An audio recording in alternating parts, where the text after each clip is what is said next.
Shalom saudara-saudaraku yang dikasihi Tuhan.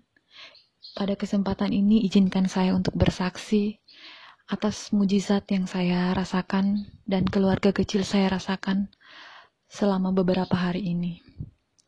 Seperti yang sudah diceritakan oleh Ibu Pendeta di media sosial FB, singkat cerita, suami saya pada tanggal 1 April itu, tepat pada hari ulang tahun saya, suami saya berangkat ke rumah sakit dan mendapat tugas untuk membawa almarhum Bapak Bupati ke Makassar untuk mendapatkan pengobatan yang lebih lanjut. Saya mengizinkan pada saat itu walaupun dengan hati yang ragu-ragu, tapi saya berdoa semoga suami saya tetap sehat dan kuat dan bisa merawat pasien dengan baik sampai ke tempat tujuan. Kemudian pada tanggal 2 April jam 5 pagi, mereka tiba di Makassar dengan selamat. Kemudian suami saya mengurus almarhum Bapak Bupati masuk ke rumah sakit untuk mendapatkan perawatan. Setelah selesai mengurus, suami saya kembali ke hotel bersama para rombongan dan ajudan Bupati. Kemudian pada malam, jam 10 malam, tanggal 2 itu, dikabarkan Bupati Morowali Utara meninggal dunia. Kemudian sebelum meninggal itu, Bapak Bupati telah diambil sampel swab tenggorokannya untuk diperiksa. Pada tanggal 3 April itu, hasil pemeriksaan itu keluar. Kemudian menggemparkan semua masyarakat Morowali Utara yang disebutkan bahwa almarhum Bapak Bupati Morowali Utara meninggal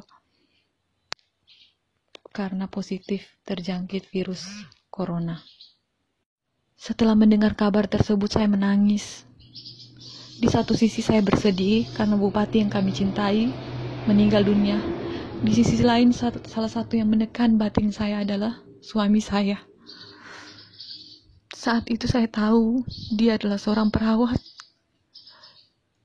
yang sedianya dia paling dekat dengan Bapak Bupati selama perjalanan dari Morowali Utara ke Makassar, di mana perjalanan itu menempuh 16 jam dan dia begitu dekat dengan Bapak Bupati karena dia yang merawat, dan posisi dia saat itu satu mobil dengan Bapak, berduduk bersebelahan dengan Bapak, sedangkan dia tidak memakai baju-baju perawat yang seperti yang kita lihat di TV-TV.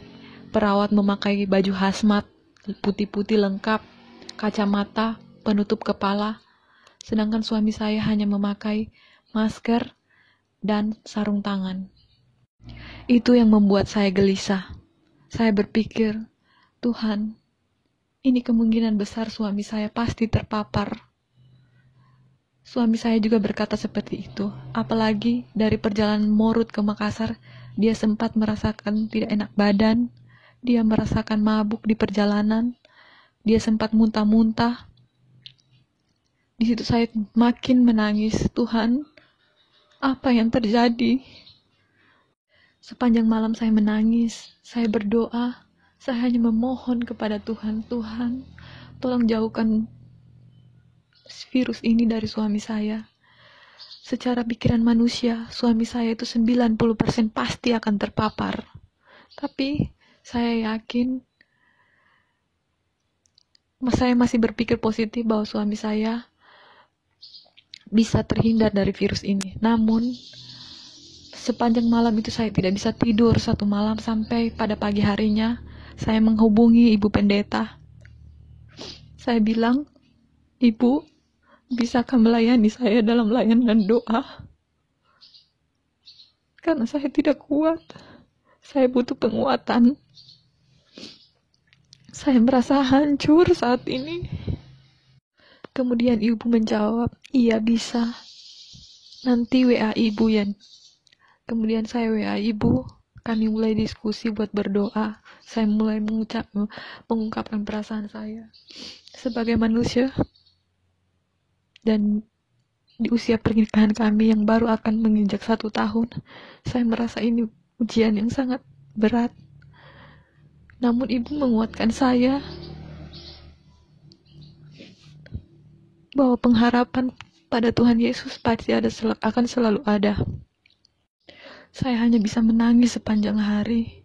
Saya hanya bisa berdoa, memohon Tuhan mengasihani kami. Tuhan mengampuni segala kesalahan kami dan mengasihani kami. Tuhan melindungi suami saya dimanapun dia berada. Kemudian suami saya mengatakan, besok hari Minggu, mereka akan diperiksa swab tenggorokan. Semua rombongan akan diperiksa. Jadi, jika positif, dia akan tetap tinggal di Makassar. Jika negatif, dia juga akan tetap tinggal tapi tetap mengkarantina diri selama 14 hari. Situasi ini memang tidak mudah buat saya, di mana kondisi saya saat ini sedang mengandung anak pertama kami, dan janin kami masih berusia 2 bulan, di mana itu memaksa saya untuk tetap berpikir positif dan tidak boleh stres. Kami berdoa bertiga bersama Ibu Pendeta dan suami saya. Sepanjang kami berdoa, kami tetap meyakini bahwa Tuhan Yesus tidak pernah meninggalkan kami. Segala sesuatu yang mustahil bagi manusia akan selalu mungkin bagi Tuhan Yesus. Dengan iman saya meyakini bahwa suami saya akan selalu dilindungi oleh Tuhan. Suami saya akan terhindar dari virus ini. Walaupun secara logika, dia pasti mempunyai risiko tinggi terpapar virus ini. Setelah mendapat layanan doa dari Bu Pendeta, kami merasa kuat. Saya seperti ada pengharapan baru yang masuk ke dalam tubuhku. Seperti hari-hari kemarin sebelum saya menyerahkan semua kekhawatiranku pada Tuhan, saya sempat bertanya kepada Tuhan, Tuhan, ada begitu banyak perawat di rumah sakit itu, tapi kenapa harus suamiku? Seketika itu seperti ada suara yang berkata kepada saya, dan saya tahu itu suara Tuhan. Suara itu bilang, tenang anakku, melalui masalah ini kalian akan melihat kebaikanku. Saya menangis.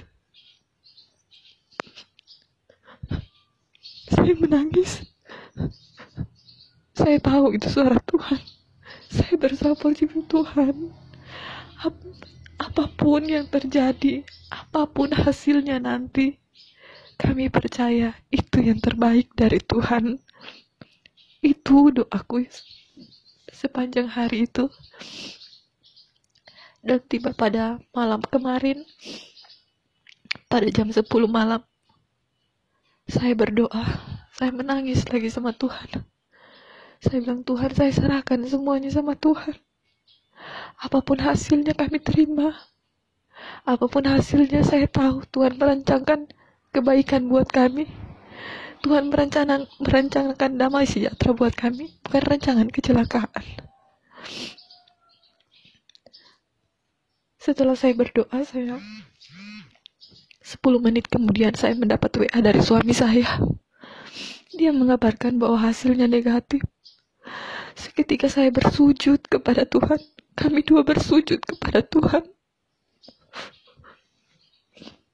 Tuhan sangat baik. Secara pikiran manusia, apalagi secara pikiran saya seorang perawat juga.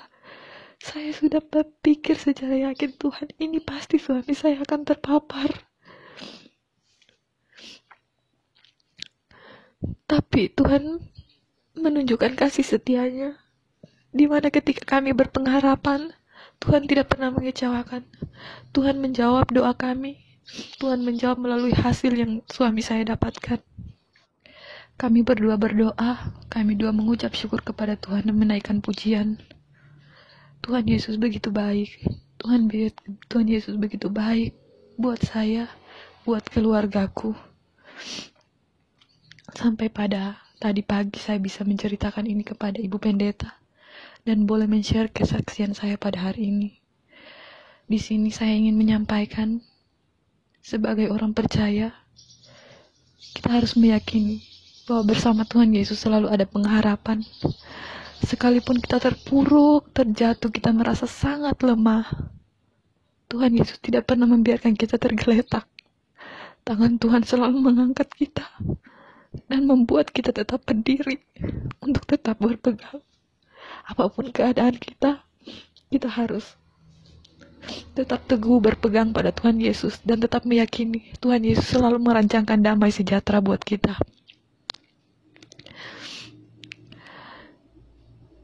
Jadi saudara-saudaraku, pandemi ini akan berakhir. Tuhan tidak akan pernah merencanakan kecelakaan buat kita. Marilah kita tetap mematuhi peraturan pemerintah, karena pemerintah itu adalah utusan Tuhan. Kita tetap menjaga kesehatan kita dan tetap berdoa dan meyakini Tuhan Yesus akan selalu menyertai kita. Saya juga ingin berpesan kepada teman-teman tenaga medis, kalian hebat. Jerilela kalian akan diperhitungkan oleh Tuhan. Tetaplah melayani dengan tulus. Tuhan pasti menyertai kita semua. Sekian kesaksian dari saya. Semoga kita semua menjadi terberkati dan tetap percaya Tuhan yang kita sembah dahulu, sekarang, selamanya adalah Tuhan Yesus yang sama. Kiranya Tuhan memberkati kita semua. Shalom.